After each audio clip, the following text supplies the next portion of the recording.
Don't you think it's a little unprofessional? After all, you're still a student, right? Yes, he admitted. I have one more semester after this one. However, I'm not your student anymore. I never will be again, so I don't think we have to worry about that. He took a breath, reaching across the desk to lay his hand on hers. I would rather be your friend. Caroline smiled, a little more convincingly this time. She likes that idea too. Excellent. Maybe I can cultivate a more personal connection with her over time. Please, come sit with me, she urged. Personal conversations shouldn't take place across a desk. She indicated the sofa, and he moved there in 3 small steps.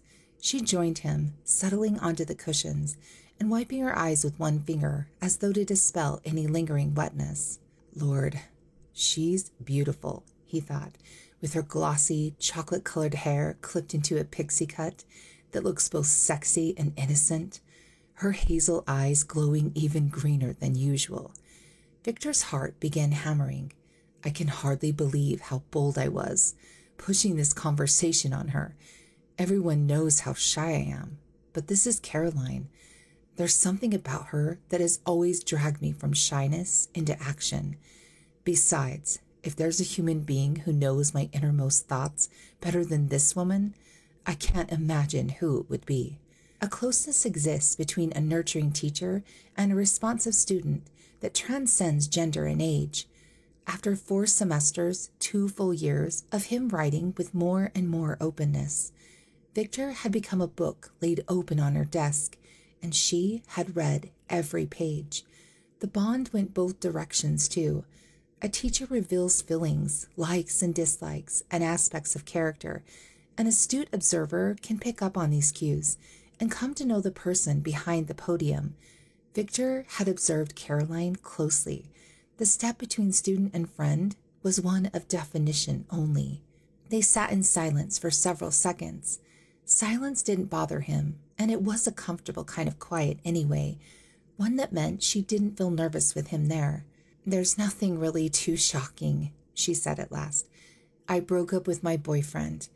We've been together for almost 3 years. It was the right thing to do, but it still hurts. What went wrong? He asked, letting every ounce of concern bleed into his expression. I'm 33 years old, Victor. I want a family. When I started to talk to him about marriage, children, he said he wasn't interested in either one, ever. He figured on remaining single for life. I couldn't live with that. We have different goals and priorities. I guess we really don't belong together. Caroline sniffled and rubbed her reddened nose. What kind of a jackass is this? He doesn't want to get married? Have kids? What was he hanging around so long for?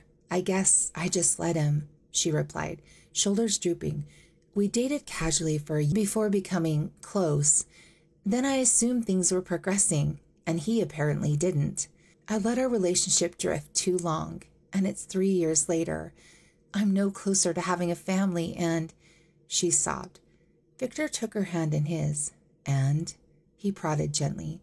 And now I probably never will. Her face turned bleak with grief. Why on earth not?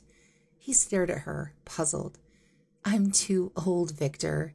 I don't have time to start over. The explanation did nothing to aid in his understanding. Seeming to realize his confusion, she inhaled a deep breath and blurted, I'm over 30 with no prospects. Making a family is a slow process. Even if I met someone right away, it would take time, too much time, and by then, the risks increase of either not being able to have a child or of having one with problems. Victor considered. She isn't wrong. But there has to be a solution. An idea dawned on him. But how to phrase it? It's a personal suggestion, and I don't want her to take offense.